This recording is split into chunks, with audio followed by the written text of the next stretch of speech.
CRPF की जो training है बहुत ही रिगरस रहती है। ये 52 वीक्स की चलती है। इस ट्रेनिंग के दौरान आपको पीटी, परेड, वेपन ट्रेनिंग दी जाती है। तो इसके दौरान में आपको जो मेस फैसिलिटीज़ दी जाती है उसके लिए आपको एडवांस में 4,000 to 5,000 रुपीज़ जमा करने होते हैं।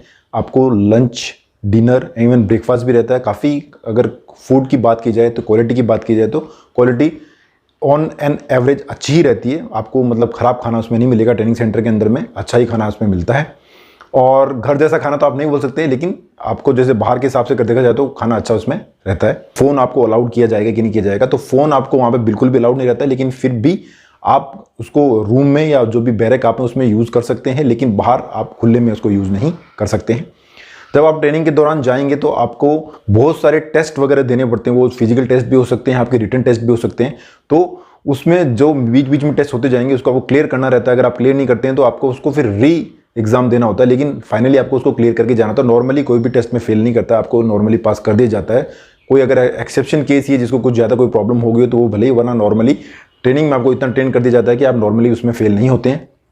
उसके बाद क्वेश्चन आते हैं कि सर जो ड्रेसेस वगैरह हम लोग वहाँ पे धोएंगे तो खुद धोना पड़ेगा कि हम धोबी वगैरह रहता है तो वहाँ पे धोबी की फैसिलिटी भी रहती है, आप खुद भी धो सकते हैं। बस धोबी को अलग से अपने को पे करना रहता है। और मैथ्स के लिए जैसे मैंने बताया तो उसमें से आपको एडवांस में 4,000 to 5,000 उसमें जमा करना पड़ता है।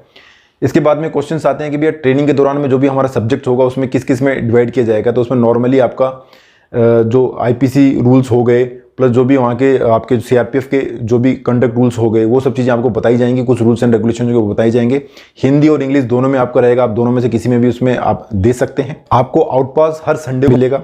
अगर आप बैरक में रहते हैं तो हो सकता है बैरक में रहने को मिले तो 8 से 10 स्टूडेंट्स वहाँ पे रहते हैं। कई बार रूम फैसिलिटी भी मिल जाती है, तो उसमें एक रूम में आपको 3 जने आपको उसको शेयर करना रहता है।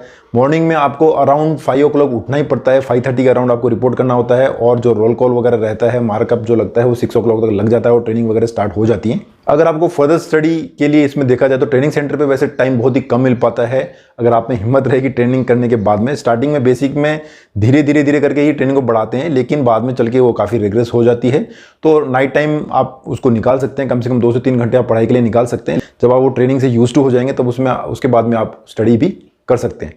अब स्टडी करते करते अगर आपको कहीं पे सिलेक्शन हो जाता है तो उसमें क्या प्रोसेस है। तो नॉर्मली अगर आपका टेक्निकल रेजिग्नेशन है, सबसे पहला काम तो आपको क्या करना होता है कि भी डिपार्टमेंट को आते ही आपको इंटीमेट कर देना है, बता देना है कि ये जो एग्जाम है मैं ऑलरेडी अप्लाई कर चुका हूँ, अगर मेरा सिलेक्शन होगा तो मैं जाऊँगा। और जब आपका सिलेक्शन हो जाता है तो आप फिर डिपार्टमेंट को इंटीमेट कर दीजिए कि भाई ऐसा ऐसा हो गया, मेरे को जाना है। लेकिन अगर आपके 3 मंथ से ज़्यादा की ट्रेनिंग हो चुकी है तो फिर आपको जो भी ट्रेनिंग कॉस्ट है या फिर जो भी आपकी बेसिक 3 मंथ्स की सैलरी है, जो भी ज़्यादा रहेगा वो आपको पे करना रहता है और पे करने के बाद ही जाना रहता है। लेकिन अगर टेक्निकल एजुकेशन रहा तो इस केस में आपको कुछ भी भरना नहीं रहता है। नॉन टेक्निकल एजुकेशन में जो मैंने आपको पहले बताया उस तरह से आपको उसमें पैसे भरने रहते हैं। ट्रेनिंग सेंटर में जाते ही सबसे पहले तो आपको डॉक्यूमेंट वेरिफिकेशन कराना होता है और आपका एक छोटा सा मेडिकल टेस्ट भी होता है जिसके अंदर में सिर्फ आपकी हाइट, चेस्ट, वेट वगैरह देखा जाता है। वो नॉर्मली आपको इस तरह से देखा जाता है कि भाई ट्रेनिंग से स्टार्टिंग में आपका क्या वेट रहेगा और ट्रेनिंग के बाद में आपका क्या वेट रहने वाला है, हाइट वगैरह, ये सब चीज़ें नॉर्मली जस्ट चेकिंग के लिए चेक की जाती है। मतलब नॉर्मली दोबारा मेडिकल नहीं हो रहा होता है, वो जो अपने रिकॉर्ड के लिए वो चीज़ें कर रहे होते हैं।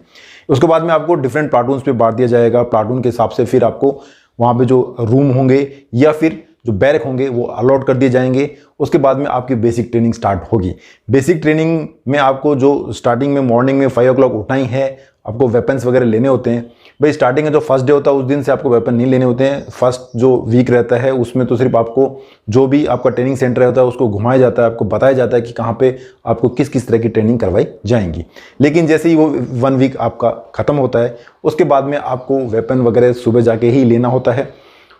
SLR आपके हाथ में ही रहेगी, आप चाहे रनिंग करो चाहे कुछ भी करो, हर समय SLR आपके साथ में रहेगी। प्लस वेपन की ट्रेनिंग अलग से आपको दी जाएगी जिसके अंदर में आपका थ्योरेटिकल पार्ट भी रहेगा प्लस आपका प्रैक्टिकल पार्ट भी रहेगा। पीटी वगैरह के टेस्ट रहेंगे, वेपन्स के टेस्ट रहेंगे, आपके जो परेड वगैरह आपको सिखाई जाएगी उसके टेस्ट वगैरह रहेंगे, वो सब आपको क्लियर करना रहता है। पेपर वगैरह जो भी रहेगा आप हिंदी और इंग्लिश दोनों में उसको दे सकते हैं।